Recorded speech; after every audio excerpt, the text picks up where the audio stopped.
Des défenses du consommateur. Écoutez ce cas pratique de bricoleur pour une Mégane 3 noire qui est juste devant moi. D'ailleurs, les clients sont en train de leur livrer un véhicule de prêt, neuf, hein, les petites C3 PureTech. Comme vous pouvez le constater, il est en train de partir avec le véhicule, avec sa femme et ses 2 enfants. En outre, concernant ces véhicules PureTech, on n'a jamais été emmerdés, nous. Jamais. Parce que nous, on sait respecter l'entretien selon les normes et les préconisations constructeurs. Des PureTech, on n'a que ça depuis 2019. Chaque 2 ans, tous les 2 ans. On a eu au départ des 2008, hein, les premiers modèles, bref, enfin les phases 2 quand même. Après, on a eu des 208, mes préférés, franchement, toute option, caméra de recul, tout ça, putain, je les regrette encore. Et puis, il y a eu la crise de l'inflation, donc forcément, on a eu pris des C3 en catastrophe. Elles sont pas mal, hein, elles sont bien, mais bon, j'aime moins, il y a moins d'options, enfin bref. Jamais été emmerdé. À chaque fois, on fait 30 000 avec, tous les 2 ans, pour nos clients. Jamais d'emmerde.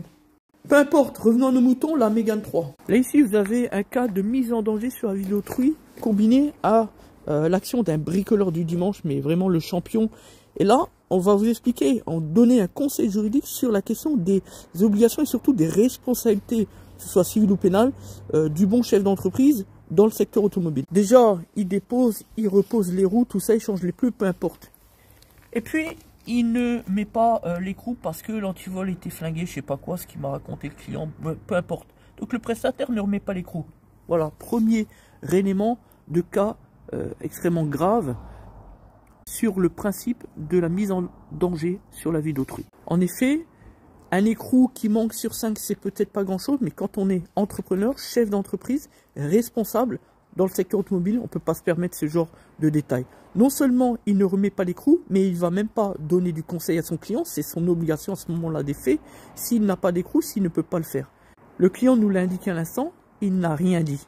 Et c'est la même chose pour un autre fait encore plus grave. C'est pourquoi d'ailleurs le client vient de nous confier le véhicule. Il vient nous expliquer que il a une vibration au roulage, etc. Et puis il nous dira, dans la suite de l'histoire, que lorsque le prestataire a déposé les roues avant pour remplacer les pneus, il a vérifié et il a vu effectivement qu'il y avait un jeu au niveau des rotules de direction, avant gauche, avant droit, côté extérieur roue.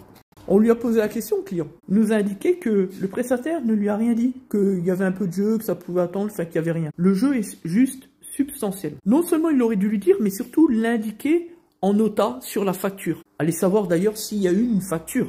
C'est encore un autre débat. Surtout pour les prestataires qui vont chez le client, etc. Comme pour le pneumatique, tout ça, on sait comment que ça marche. Bref. Donc là, on est sur un double cas de mise en danger extrêmement lourd de conséquences et grave. C'est juste du pénal quand même, je le rappelle. Nous allons engager donc les travaux.